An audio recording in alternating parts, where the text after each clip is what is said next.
आज 19 मार्च 2026 कुवैत से आ रही बड़ी खबरों पर नज़र डालते हैं, लेकिन शुरुआत करते हैं एक ऐसे अपडेट से जो पूरे क्षेत्र की दिशा बदल सकता है।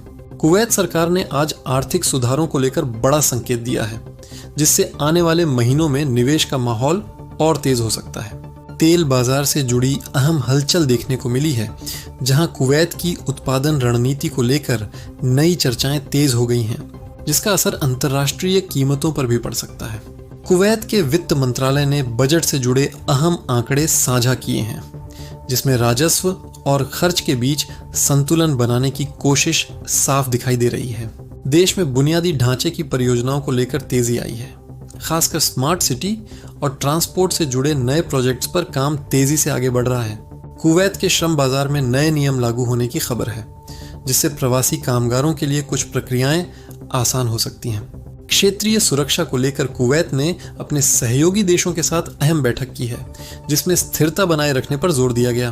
कुवैत के बैंकिंग सेक्टर में डिजिटल ट्रांजैक्शन को बढ़ावा देने के लिए नई पहल की गई है, जिससे फिनटेक सेक्टर को मजबूती मिल सकती है।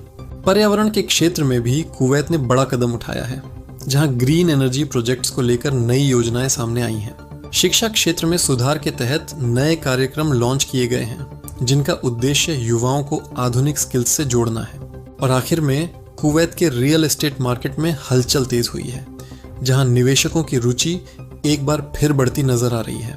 ये थी आज की कुवैत से जुड़ी 10 बड़ी खबरें। हर अपडेट आपके लिए अहम है, इसलिए जुड़े रहिए हमारे साथ।